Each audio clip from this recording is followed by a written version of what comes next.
Welcome to The Explainer. We're always breaking down big ideas from all over, and today we're digging into a talk that asks a really fundamental question. How do you find peace when everything is going wrong? So the speaker kicks things off with a pretty perfect image, right? Clark Griswold from Christmas Vacation. You know the guy. He has this grand vision for the perfect family Christmas, but absolutely nothing goes his way. And with every single thing that goes wrong, every plan that falls apart, he just gets more and more frustrated. It's funny, sure, but it's also a great picture of what happens when our expectations crash into reality. That desire for control, it can seriously backfire. And that right there, that's the central question we're looking at. This isn't just about a stressful holiday season, is it? It's about life. When things just don't follow the script we wrote for them. Is it even possible to have peace? Let's get into it. Okay, first up, a quest for peace. We're going to start by really framing this core problem, because it's something every single one of us deals with. That anxiety you feel when what's happening is not what you wanted to happen. And what's interesting is the speaker argues this isn't some new, modern problem. Not at all. He points way back to the Apostle John, who decades after the events of Jesus' life was apparently wrestling with the exact same thing, this massive gap between his expectations and what actually happened. All right, Section 2, when miracles aren't enough. So how does John, according to the speaker, explore this whole problem of unmet expectations? Well, he zeroes in on a really specific part of the story. Let's take a look. Okay, so this gets right to the heart of the tension. The speaker describes how Jesus had just performed all these incredible miracles. Really amazing stuff. The expectation was that, everyone would believe, but that's not what happened. And so you have this huge gap, this disconnect between the powerful signs people saw and the results. And it left everyone asking, why? And to really drive this point home, the speaker points out that the Gospel of John lays out a whole case. It's not just a few nice stories. It's 7 specific, massive public miracles, or signs. We're talking turning water into wine, healing people, feeding thousands, walking on water, all the way up to raising Lazarus from the dead.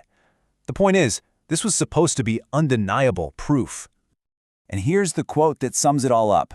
Though he had done so many signs before them, they still did not believe in him. So you can feel the conflict, right? John is trying to help his readers make sense of this. They're all thinking, how? How could people see all that and still not believe? Why wasn't it enough? And that question, that's the source of all the anxiety. Okay, so we've laid out the problem. Now the talk pivots to the solution. Section 3, 3 keys to inner stability.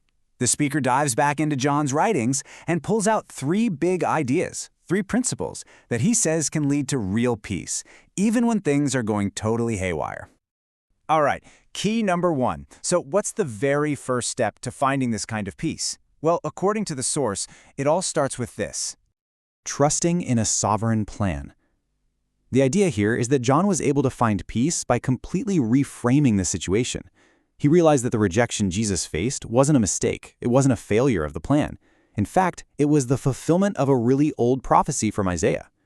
So from that perspective, things weren't out of control at all. They were just following a bigger, different script than the one people expected. And this is a really fascinating psychological shift, isn't it? The quote says, "When we know that God is in control and we understand why something happens, we can feel better about a situation even if the situation doesn't change." So peace doesn't come from fixing the problem. It comes from changing your perspective on it. Just understanding the why can bring a sense of calm, even if nothing on the outside changes. Okay, let's move on to the second key. This one is all about shifting our focus. It moves from just understanding the plan to actively looking somewhere else, away from our immediate problems. And that's to behold the glory of Christ. Now, the speaker tells this great story about a hiker caught in a crazy, violent storm. The hiker is terrified, right? The wind is howling, everything's chaotic. But then he looks at the mountain he's on and he realizes the mountain isn't moving, it's not shaken, it's stable. And by focusing on that big, unmovable thing, his own fear starts to shrink. It's all about finding a stable reference point in the middle of a storm. And that leads us right into the third and final key. This one turns the focus completely inward. It's not about a bigger plan or a bigger perspective out there. It's about what's going on inside of us. The third key is to live for God's approval, not man's. The speaker points to this really interesting group of people in the story. These authorities who, they actually believed in Jesus, but they were too afraid to say so out loud because they were worried they'd get kicked out of the synagogue, lose their social standing. They cared more about what people thought of them than what they actually believed in their hearts. And this leads to our next section, approval versus authenticity. This really boils the whole thing down to a fundamental choice we all face. Are we living for the approval of others, or are we living with integrity to ourselves? So the speaker draws this really sharp contrast. On one side, you have seeking glory from man. That means hiding what you believe because you're scared, valuing your reputation above everything. And the speaker says that just leads to a divided self, to a complete lack of peace. But on the other side, you have seeking glory from God.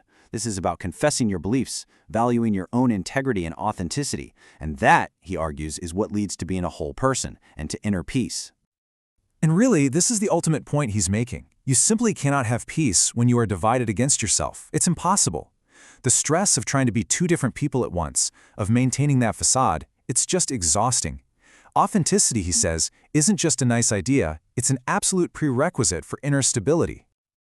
And to bring it all full circle, he comes back to that powerful image of the mountain. The storm was raging, but this mountain stood exactly where it had always stood. It wasn't confused by the weather. It was just there. It's this perfect metaphor for an anchor, for something absolutely unshakable, no matter how wild the storm around it gets. Which really leaves us with one final big question to think about. What happens when we seek stability instead of control? The whole idea here is that maybe the search for peace isn't about controlling every little detail of our lives. Maybe it's about letting go of that need for control and anchoring ourselves to something that the chaos just can't touch. So, what changes for you when you stop trying to fight the storm and start focusing on the mountain?